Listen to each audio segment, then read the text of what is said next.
तो जैसा कि हम लोगों ने पिछले लेक्चर में ये सीखा था कि कूलम्ब्स लॉ क्या होता है, मैंने आपको ये कहा था कि हम लोग इलेक्ट्रिक परमिटिविटी का एक अलग से क्लास रखेंगे। ठीक है, इलेक्ट्रिक परमिटिविटी के जिस्ट को समझना बहुत ज़रूरी है, क्योंकि बिना इसको समझे कूलम्ब्स लॉ अधूरा है। तो आज हम लोग बेसिकली ये समझते हैं कि इलेक्ट्रिक परमिटिविटी होती क्या है एक्चुअली में। ठीक है, मैंने आपको पिछले क्लास में बताया था कि इलेक्ट्रिक परमिटिविटी यानी जिसको कि हम लोग एप्सिलॉन से रिप्रेजेंट करते हैं या ई नॉट लिखते हैं, इसकी जो वैल्यू है वो होती है 8.85 इंटू 10⁻⁻12 कूलम्ब स्क्वायर पर न्यूटन मीटर स्क्वायर। ठीक है, ये वैल्यू होती है परमिटिविटी की। लेकिन ये एक्चुअली में है क्या, इसको हम ऐसे एक एग्जांपल से समझते हैं। ठीक है, आपको समझ में आएगी। देखिए, मान लेते हैं कि ये कोई ब्लॉक है, ठीक है, और ये ब्लॉक को कुछ लोग मिलके खींच रहे हैं। इन सभी लोगों ने अपनी अपनी रस्सियां लगाई हुई है और ये ब्लॉक को खींचा जा रहा है। यहाँ पर कुछ पीपल हैं जो इस ब्लॉक को खींच रहे हैं। अब थोड़ी देर के लिए एज्यूम कर लीजिए कि इसमें लगभग 100 लोग हैं, 100 पीपल, तो 100 रोप्स हैं, 100 रस्सियां खींची हैं। तो जब 100 रोप से हम किसी ब्लॉक को खींच रहे हैं तो इसके ऊपर कुछ तो फोर्स एक्सपीरियंस हो रहा होगा। ठीक है, तो मतलब इस पर जो फोर्स एक्सपीरियंस हो रहा है अभी वो 100 रोप्स का है, 100 रस्सियों का है। लेकिन अगर किसी कारणवश इसमें से कुछ रस्सियां टूट जाती है, मान लीजिए कि 20 रस्सियां टूट गई, तो अब जो नेक्स्ट टाइम इसको जिस अमाउंट ऑफ रस्सी से खींचा जा रहा है वो कितनी बची, वो 80 बची। ठीक है, तो पहले के मुकाबले जो फोर्स है और अब जो फोर्स है, यानी जब 100 लोग इसको खींच रहे थे और जब 80 लोग खींच रहे हैं, यानी 80 रोप्स बची, तो फोर्स में अंतर आएगा। अंतर क्या हुआ कि पहले फोर्स ज्यादा लग रहा था और अब फोर्स कम लग रहा है। ठीक है, परमिटिविटी भी कुछ ऐसा ही है। मतलब समझते हैं, जैसे मान लीजिए कि कोई दो चार्जेस हैं Q1 और Q2। अगेन मैथमेटिकल पर्पस के लिए हम लोग इसको मान लेते हैं कि ये प्लस चार्ज है या माइनस चार्ज है। ठीक है, मान लेते हैं ये प्लस चार्ज है। ठीक, तो अगर प्लस चार्ज है तो ये दोनों एक दूसरे पर एक फोर्स ऑफ रिपल्सन लगाएंगे। ये जो इस पर फोर्स ऑफ रिपल्सन लगाएगा वो होता है F21 और ये जो इस पे फोर्स लगाएगा वो होता है F12। इसको कैसे पढ़ते हैं, इसको पढ़ते हैं फोर्स ऑन 2 ड्यू टू 1। ध्यान रखेंगे कि जो नंबर फोर्स के साथ लिखा हुआ है, जैसे फोर्स F के साथ 2 लिखा हुआ है, तो 2 पे फोर्स लग रहा है और 1 इससे अवे लिखा हुआ है, इसका मतलब 1 के वजह से लग रहा है। तो फोर्स ऑन 2 ड्यू टू 1 या फोर्स ऑन 2 बाय 1। वैसे ही यहां पर फोर्स जो है वो 1 पे लग रहा है और किसके वजह से लग रहा है, 2 के वजह से। अब ये दोनों एयर में या वैक्यूम में एक अमाउंट ऑफ फोर्स लगा रहे हैं एक दूसरे पर और वो फोर्स को लिखा जाता है 1/4πε0 Q1 Q2/r²। कुछ ऐसा लिखा जाता है अकॉर्डिंग टू कूलम्ब्स लॉ। ठीक है, अगर ये फोर्स अगर एयर में है या वैक्यूम में है, हम इसको उठा के किसी मीडियम में रख देते हैं। मान लेते हैं वाटर में रख दिए, ऑयल में रख दिए, कहीं भी, तो वो मीडियम क्या करता है कि इसके बीच में जो रस्सियां काम कर रही है, जो हमें अभी दिख नहीं रही है, उसमें से कुछ रस्सियों को एब्जॉर्ब कर लेता है, वो जाने नहीं देता। ठीक है, दूसरे पार जैसे मान लीजिए कि कोई बीच में एक मीडियम आ गई। ठीक है, तो ये मीडियम क्या करता है, मेरे पास 100 रोप्स पहले थी वैक्यूम में या एयर में, अब जैसे ये मीडियम आया तो ये मीडियम क्या कर रहा है, उसमें से कुछ रस्सियां, मान लो 20 को अपने अंदर रख लिया और सिर्फ 80 को जाने दे रहा है। यानी ये वाला जो चार्ज है ये पहले इस पर फोर्स लगा रहा था with the power of 100 ropes. ठीक, 100 रोप से हम इसको खींच रहे थे। अब ये मीडियम क्या किया, कुछ को अपने अंदर रख लिया, वो उसको परमिट नहीं किया, जाने नहीं दिया। ठीक है, जितना ये अपने अंदर रखता है, इस प्रॉपर्टी को परमिटिविटी बोलते हैं। अंग्रेजी में इसी चीज को बोला जाता है it is the ability to absorb. ठीक है, ये एक्चुअली में इलेक्ट्रिक फील्ड को हैम्पर करता है। कोई भी मीडियम जो है वो इलेक्ट्रिक फील्ड को इफेक्ट करता है। इलेक्ट्रिक फील्ड पर चर्चा हम लोग नेक्स्ट लेक्चर्स में करेंगे, लेकिन अभी आप इलेक्ट्रिक फील्ड को by the help of rope समझिए। रस्सी है, उसमें से कुछ को अपने अंदर रख लिया और कुछ को ही जाने दिया। तो जैसे ही कुछ को अपने अंदर रखा तो जो फोर्स पहले लग रही थी ये वाली, वो अब नहीं लग रही है, वो घट गई, क्योंकि ये फोर्स जो लग रही थी ये वैक्यूम में लग रही थी। और जैसे ही मीडियम आया, मीडियम में कुछ अमाउंट ऑफ जो इलेक्ट्रिक फील्ड है वो एब्जॉर्ब हो गई बाय द मीडियम, और बची हुई जो अमाउंट ऑफ इलेक्ट्रिक फील्ड है वही उस पार जा पाई जो कि इस पर फोर्स लगा पा रही है। और उसी प्रॉपर्टी को हम लोग, जितना वो एब्जॉर्ब किया उसी को हम लोग परमिटिविटी बोलते हैं। अब इसका मतलब है कि अगर परमिटिविटी बढ़ेगा तो जो अमाउंट ऑफ एब्जॉर्प्शन है वो भी बढ़ेगा, क्योंकि मैंने अभी आपको बताया कि परमिटिविटी का मतलब ही होता है it is the property to absorb. तो जैसे ही परमिटिविटी बढ़ता है तो जो अमाउंट ऑफ एब्जॉर्प्शन है वो भी बढ़ जाता है। अगर परमिटिविटी बढ़ने से अमाउंट ऑफ एब्जॉर्प्शन बढ़ जाती है तो फोर्स पे क्या इफेक्ट आएगी? तो डेफिनेटली अगर अमाउंट ऑफ एब्जॉर्प्शन बढ़ रही है और परमिटिविटी बढ़ने से अमाउंट ऑफ एब्जॉर्प्शन बढ़ रही है तो जो फोर्स है वो डिक्रीज हो जाती है। ठीक है, तो स्टेटमेंट क्या आएगा कि if permittivity increase then net force decrease. ध्यान रखेंगे। और इसी वजह से ये जो परमिटिविटी है ये आपका डिनोमिनेटर में है। अब देखिएगा ध्यान से, अगर डिनोमिनेटर हम बढ़ाएंगे तो ओवरऑल ये जो पूरा फ्रैक्शन है वो डिक्रीज करेगा। इन केस अगर परमिटिविटी बढ़ती है तो ये पूरी वैल्यू क्या हो जाती है? डिक्रीज हो जाती है। So this is the entire concept of permittivity. Permittivity को अगर मैं एक लाइन में बताऊं तो it is the ability to absorb electric fields basically. ठीक, जितना वो अलाउ नहीं किया, कोई भी मीडियम जितना अलाउ नहीं किया, जितना परमिट नहीं किया, उसी को परमिटिविटी बोली जाती है।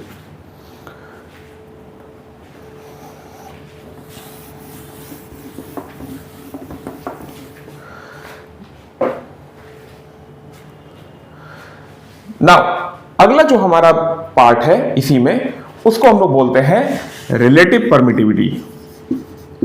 ये भी बहुत इंपॉर्टेंट पार्ट है, रिलेटिव परमिटिविटी। रिलेटिव का मतलब क्या होता है? जैसे आप लोग जब 10th में होंगे तो आपने रिलेटिव रिफ्रैक्टिव इंडेक्स पढ़ा होगा, ठीक है, या रिलेटिव डेंसिटी पढ़ा होगा। रिलेटिव का मतलब क्या होता है?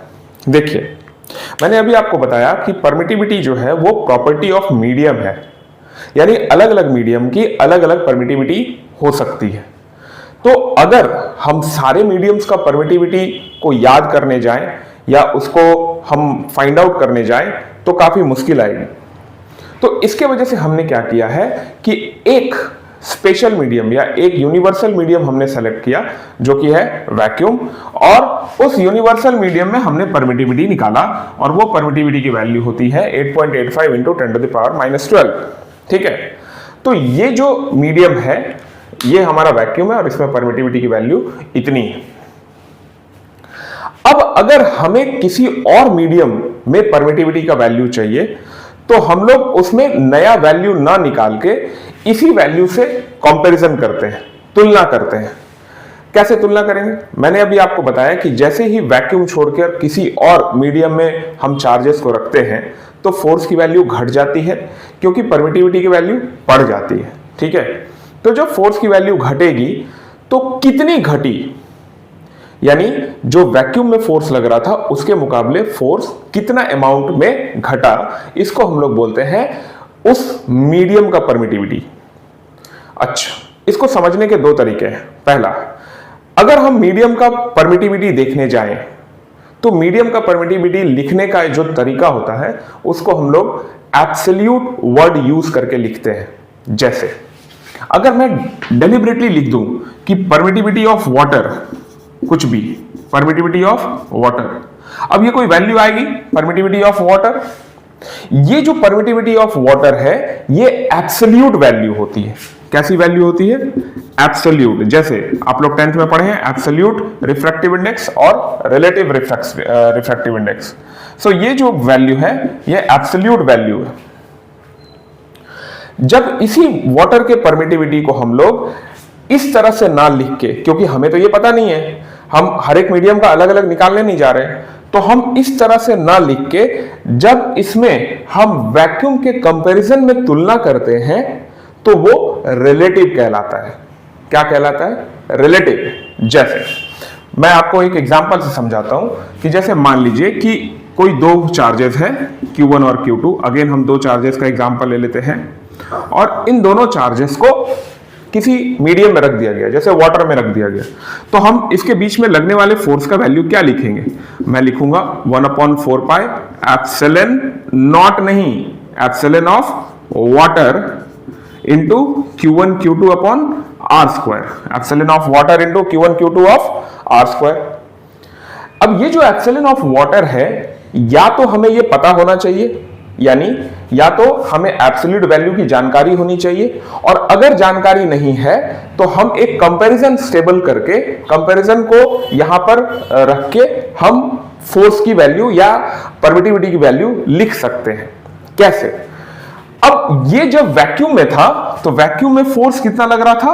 1/4 pi epsilon naught Q1 Q2 upon R square.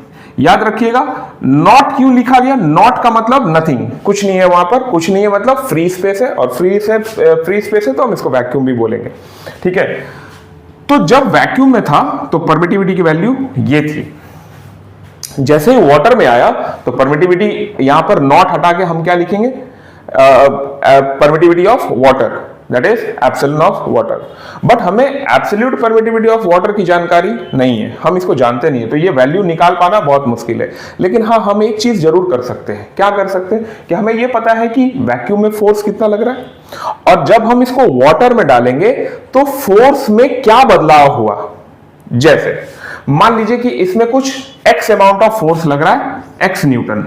Okay, हम ऐसा मान लेते हैं कि इसमें x न्यूटन फोर्स लग रहा है जब ये वैक्यूम में था। जैसे ही मैंने इसको वाटर में डाला, अब फोर्स जो है वो 10 टाइम्स डिक्रीज हो गई। कितने टाइम्स? 10 टाइम्स। तो फोर्स अगर 10 टाइम्स डिक्रीज हो रही है तो मेरे को अगर एप्सिलॉन ऑफ वाटर लिखना हो तो मैं क्या लिखूंगा? मैं लिखूंगा एप्सिलॉन नॉट इंटू 10, क्योंकि अगर हम एप्सिलॉन नॉट इंटू 10 करेंगे तो ये जो परमिटिविटी आएगा वो परमिटिविटी ऑफ वाटर आएगा, और इसको जब मैं यहां रखूंगा तो ये वैल्यू 10 टाइम्स डिक्रीज हो जाएगी। यानी एक्चुअली में हम इसी इक्वेशन को कैसा लिख रहे हैं? इसी इक्वेशन को हम ऐसा लिख रहे हैं 1/4 pi epsilon naught, remember 1/4 pi epsilon naught Q1 Q2 upon R square into 1/10।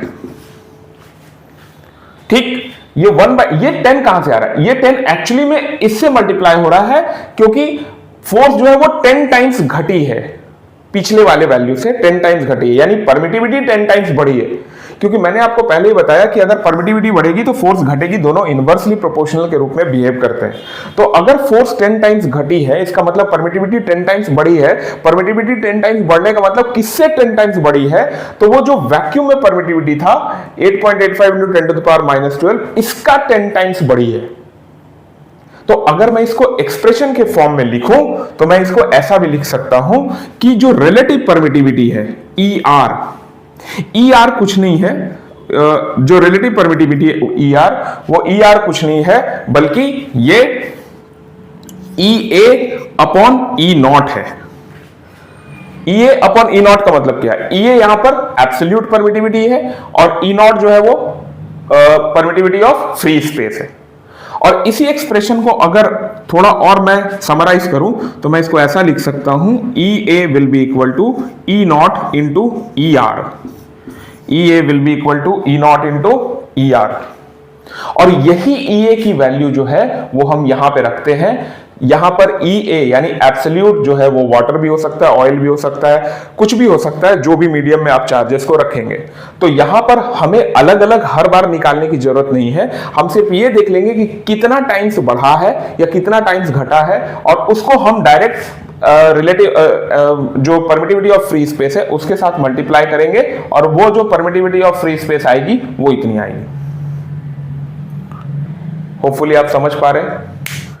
तो अभी हमने इलेक्ट्रिक परमिटिविटी को समझा है, ठीक है। मैंने आपको बताया कि एब्सोल्यूट परमिटिविटी क्या होती है, रिलेटिव क्या होती है, और इनके बीच का रिलेशन ये जो रिलेटिव परमिटिविटी है इसी को हम लोग डाइलेक्ट्रिक कांस्टेंट भी बोलते हैं। ये आप अगले चैप्टर में पढ़ेंगे, बट अभी सिर्फ मैं वर्ड लिख देता हूं, ये है डाइलेक्ट्रिक कांस्टेंट, ठीक है। इसको हम एक और तरीके से समझते हैं, जस्ट एक एग्जांपल ले लेते हैं। जैसे मान लीजिए कि कोई दो चार्जेस है Q1 और Q2, और ये दोनों एयर में रखा गया या वैक्यूम में, मान लेते हैं कि वैक्यूम में है। मैथमेटिकल पर्पस के लिए हम मान लेते हैं ये दोनों प्लस चार्ज है, इस तरीके से, ठीक है। और अगर ये वैक्यूम में रखा गया है तो इसके बीच में जो नेट फोर्स लगनी चाहिए वो होनी चाहिए 1/4πE0 Q1 Q2 upon R²। तो I will write Q1 Q2 upon R²। यहाँ पर R क्या है, तो इन दोनों के बीच की दूरी है, ठीक है। ये कब थी, ये फोर्स थी वैक्यूम में, हम इसको F0 एज्यूम करते हैं, नॉट का मतलब वैक्यूम, ठीक। अब हम इन्हीं चार्जेस को उठा के किसी मीडियम में रख देते हैं। लेट सपोज कि मैंने इसको किसी मीडियम में रख दिया Q1 Q2, वो मीडियम कुछ भी हो सकता है, वाटर, ठीक। तो आपको पता है कि अगर ये दोनों चार्जेस का नेचर सेम है तो ये इसको रिपेल करेगा और रिपल्शन में इस पे फोर्स लगाएगा F21, ये भी इसको रिपेल करेगा, इस पे रिपल्शन में फोर्स लगाएगा F12, ठीक। ये तो इसके अपने कन्वेंशनल फोर्सेस हैं जो ये इस पे लगाएगा और ये इस पे लगाएगा। लेकिन इसके नेचर की वजह से क्या होता है, मैंने आपको बताया कि दोनों अगर पॉजिटिव चार्ज है, पॉजिटिव नेचर का है, तो ये क्या करता है, उस मीडियम के चारों तरफ एक ऑपोजिट चार्ज खुद से इंड्यूस कर लेता है, ठीक। उसी तरह से ये भी मीडियम के चारों तरफ ऑपोजिट चार्ज खुद से इंड्यूस करेगा। तो एक फोर्स तो रिपल्सिव लग रही है इस चार्ज की वजह से इस पे, और दूसरी फोर्स इसी चार्ज पे ये जो ऑपोजिट चार्जेस है उसके वजह से इधर लगनी चाहिए। जो इसने चार्जेस इंड्यूस करा है उसके वजह से फोर्स किधर लगनी चाहिए, इधर। और इधर किसकी वजह से फोर्स लग रही है, वो इस वाले चार्ज के वजह से लग रही है। ये इंड्यूस चार्जेस क्यों इंड्यूस हुए, क्योंकि इसको हमने उठा के किसी मीडियम में रख दिया, मीडियम के अपने भी इलेक्ट्रॉन्स प्रोटॉन्स होंगे और वो इस तरीके से अरेंज हो गए, ठीक। अब अगर आप ध्यान से समझिए तो ये जो चार्ज था पहले इस पर इतना फोर्स लग रहा था जब ये वैक्यूम में रखा गया था, लेकिन जैसे ही हमने इसे मीडियम में रख दिया तो अब इस पर नेट फोर्स क्या लग रही है, नेट फोर्स ऑन Q1। हम Q2 भी ले सकते हैं क्योंकि आपको पता है कि कूलम्ब्स लॉ में जो फोर्सेस है दोनों चार्जेस पे वो बराबर ही लगती है, तो इसलिए हम किसी भी एक चार्ज का एग्जांपल लेके समझ लेते हैं। तो नेट फोर्स जो Q1 पे लग रहा है वो एक तो इधर लग रहा है F0, ठीक है, वो तो लगना ही है, लेकिन एक नया फोर्स इधर लग रहा है जो कि इंड्यूस चार्जेस की वजह से डेवलप हुआ और उसको हम लोगों ने लिखा F इंड्यूस्ड। चूंकि दोनों ऑपोजिट डायरेक्शन में है इसलिए हम बीच में माइनस साइन लगा रहे हैं। तो एक फोर्स लगी F0 और दूसरी फोर्स लगी F इंड्यूस्ड, ठीक। अगर मैं ये पता करना चाहूं कि इंड्यूस्ड फोर्स कितनी लगी, what is the value of induced force, ठीक, तो इसकी वैल्यू क्या होगी, that is net force F0 जो पहले वाली फोर्स थी और minus net force on Q1, net force on Q1। ये पहले वाली फोर्स कहां से थी, जब ये दोनों चार्जेस वैक्यूम में रखा गया था, और ये जो नेट फोर्स ऑन Q1 है ये वाली फोर्स और इंड्यूस फोर्स की वजह से डेवलप हुई थी, आपको याद होगा, ठीक। तो F0 की वैल्यू कितनी है, F0 की वैल्यू है 1/4πε0 Q1 Q2 अपॉन R², यही है। और नेट फोर्स ऑन Q1 कितना लगेगा, तो अभी मैंने आपको बताया कि जब भी दो चार्जेस को किसी मीडियम में रख देते हैं तो जो फोर्स है वो उस मीडियम के रिलेटिव परमिटिविटी के वजह से घट जाती है, और वो एक्सप्रेशन कुछ ऐसे लिखा जाता है 1/4πε0 εr Q1 Q2 upon R², ठीक है। ये लिखा जाता है F इंड्यूस्ड, ये F इंड्यूस्ड है। F इंड्यूस्ड का मतलब जो चार्जेस को इसने इंड्यूस करा, उन चार्जेस ने जो इस पे फोर्स लगाया अथवा इस पे फोर्स लगाया उसको मैं एफ इंड्यूस लिख रहा हूं। और एफ इंड्यूस निकालने का तरीका ये है, क्या है, जो ओरिजिनल फोर्स थी जो वैक्यूम में लग रही थी और जो फोर्स मीडियम में आने के बाद लगी उसमें कुछ अंतर है। उन फोर्सेस का जो अंतर है, जो डिफरेंस है, वो कुछ और नहीं बल्कि वो फोर्स है जो इस इंड्यूस चार्जेस ने उस चार्ज पे लगाया और इसी के वजह से ये फोर्स घटती है। होपफुली अब आप समझ रहे होंगे कि इलेक्ट्रिक परमिटिविटी का कंसेप्ट क्या है।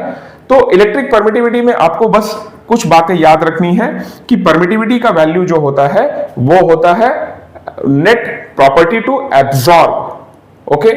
और जब भी हम किसी मीडियम में दो चार्जेस को रखते हैं तो जो परमिटिविटी है वो परमिटिविटी ऑफ फ्री स्पेस के हिसाब से ही कंपैरिजन में आता है और वो कंपैरिजन करने का तरीका ये है। ये मैंने आपको ये बताया कि आखिर फोर्स घटती क्यों है। तो फोर्स जो घटती है वो इंड्यूस चार्जेस की वजह से घटती है और वो इंड्यूस चार्जेस का जो फोर्स है वो इन दोनों फोर्सेस यानी जो फ्री स्पेस का जो फोर्स है और जो वैक्यूम का जो फोर्स है वो दोनों फोर्सेस का डिफरेंस होता है, ठीक है। तो होपफुली आप लेक्चर समझे होंगे। अगर आपको कोई डाउट रह जाएगा लेक्चर में आप प्लीज कमेंट बॉक्स में पिन करिएगा, मैं जरूर उसका रिप्लाई करूंगा। तो तब तक के लिए थैंक यू, हम लोग मिलते हैं अगले वीडियो में।